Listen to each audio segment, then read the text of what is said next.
चलो दोस्तों स्टार्ट करते हैं कंपनी की सेल्स ग्रोथ से। अगर हम सेल्स ग्रोथ की बात करें 2011 से लेकर अब तक के इसकी सेल्स ग्रोथ देखें तो 2011 में 87 था, जो कि बढ़कर अब 509 देखने को मिल रहा है। काफ़ी अच्छा इंक्रीज किया है। देखो इसके जो डाटा है, इसका जो बैलेंस शीट है, उसका कंपैरिजन हम ब्लू चिप कंपनी से नहीं कर सकते, वो गलत होगा क्योंकि वो लार्ज कैप कंपनी है। Blue chip company like Bajaj finance, Pidilite, उसके साथ कंपैरिजन मत करो, ये छोटी कंपनी है। तो हमने उस हिसाब से ही इसके बैलेंस शीट देखनी है, उसी हिसाब से हमने इन्वेस्ट भी करना है। ठीक है, तो अगर हम इसकी सेल्स ग्रोथ देखें तो तभी भी इसको कंसिस्टेंटली एक हिसाब से देखने को मिल रही है मुझे। अगर हम देखें 2011 में 87 था, फिर 93, 122, फिर थोड़ा 2014 में कम हुआ, फिर बढ़ता ही गया, फिर यहाँ पर थोड़ा कम हुआ, फिर कंसिस्टेंटली आपको ग्रोथ देखने को मिल रही है।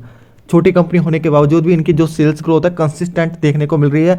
कभी कभी आपने ये भी देखा होगा, बड़ी बड़ी कंपनियों में भी कभी कभी कोई साल होता है जो डीप जाता है, तो इसमें दो साल थे वो थोड़ा सा डीप गया, बाकी इसमें कंसिस्टेंटली आपको ग्रोथ देखने को मिल रही है। अगर हम ऑपरेटिंग प्रॉफिट की बात करें 6, 3, 5, 2, 7, 10, 15, तो ये थोड़ा सा उबड़ खाबड़ है, बट ऑपरेटिंग प्रॉफिट एक इंक्रीज आपको देखने को मिल रही है। पहले 2011 में 6 था, जो कि बढ़कर 41 हो चुका है। ठीक है, क्योंकि एक्सपेंसेस कंट्रोल में अगर हमने कर ली है कंपनी के, तो वो प्रॉफिट में बदल सकता है वो चीज़, बट आप एक्सपेंसेस थोड़े कंट्रोल में नहीं कर पाते हो, जिसकी वजह से थोड़ा जो ऑपरेटिंग प्रॉफिट है वो डाउन हो जाता है। ठीक है, तो एक्सपेंसेस थोड़े कंट्रोल में हो जाए तो कोई दिक्कत की बात नहीं, ऑपरेटिंग प्रॉफिट भी अपने आप इंक्रीज हो जाएगा। बट रॉ मटेरियल जो है काफ़ी एक्सपेंसिव हो चुके हैं आज के टाइम में। अगर हम नेट प्रॉफिट की बात करें 302 -3 में भी गया था, फिर ये अब ये 29 आपको देखने को मिल रहा है। तो इस साल थोड़ा सा डीप आपको नेट प्रॉफिट देखने को मिल रहा है, सेल्स ग्रोथ बढ़ने के बावजूद भी। ठीक है, सेल्स ग्रोथ बढ़ी है, यहाँ पर आप देख पा रहे 488 था, जो कि बढ़कर 509 हुआ। बट आप यहाँ पर देखोगे जो इनके एक्सपेंसेस हैं वो बढ़ गए ज़्यादा, यहाँ पर आप देख पा रहे हो। ठीक है, एक्सपेंसेस बढ़ गए, तो उसी वजह से ये जो अपना ऑपरेटिंग प्रॉफिट है वो जनरेट नहीं कर पाते हैं। तो एक्सपेंसेस बढ़ाना भी ज़रूरी है, क्योंकि बिजनेस बढ़ाने के लिए एक्सपेंसेस बढ़ जाते हैं। ठीक है, तो वो अगर हमें कंपनी अपने आप को बढ़ाने के लिए एक्सपेंसेस बना रही है, क्रिएट कर रही है, तो हमें उस हिसाब से प्रॉफिट भी चाहिए। तो धीरे धीरे वो हो जाएगा। अभी ये छोटी कंपनी है, तो हमने उसी हिसाब से, मैंने आपको पहले ही बोल दिया था कि उसी हिसाब से इसका बैलेंस शीट होगा। अगर हम कंपनी के रिजर्व्स की बात करें 2011 में 10 था, जो कि अब बढ़ते हुए आपको देखने को मिल रहा है, अभी ये बढ़कर 62 हो चुका है। ठीक है, कर्जे की बात करें, ठीक है, रिजर्व जिस हिसाब से, उसके हिसाब से जो इनके कर्जे हैं 20 हैं, तो कर्जा कम है, रिजर्व्स इनके ज़्यादा हैं, तो कर्जा कोई दिक्कत की बात नहीं, इतना चलता है। ठीक है, कर्जा बढ़ रहा है, बट बिजनेस भी, हमारी जो सेल्स ग्रोथ है वो भी बढ़ रही है, तो अच्छी बात है। नेट प्रॉफिट अभी अच्छे से जनरेट नहीं कर पा रहा, आने वाले टाइम में वो भी कर लेगा।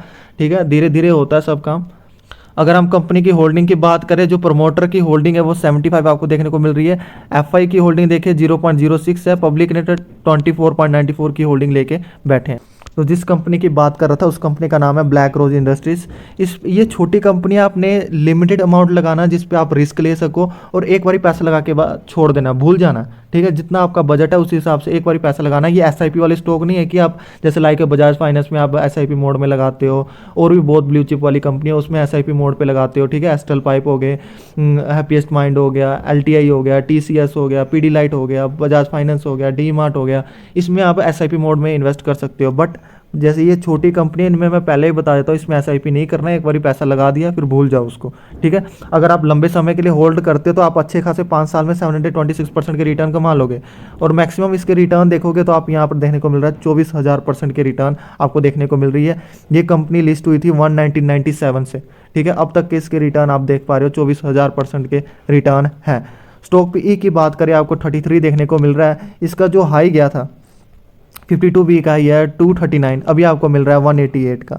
तो आप इसमें इन्वेस्ट कर सकते हो। मैं इसमें काफ़ी पहले से वीडियो बनाते आ रहा हूँ। अगर आप छोटी कंपनी कोई ढूंढ रहे हो तो फंडामेंटल ठीक ठाक अच्छी कंपनी, क्योंकि जिस हिसाब से कंपनी होगी, छोटी कंपनी होगी, तो उसका बैलेंस शीट भी उसी हिसाब से होगा। ठीक है, तो उसके हिसाब से, बैलेंस शीट के हिसाब से अच्छी कंपनी, इसमें आप इन्वेस्ट करके आगे बढ़ सकते हो।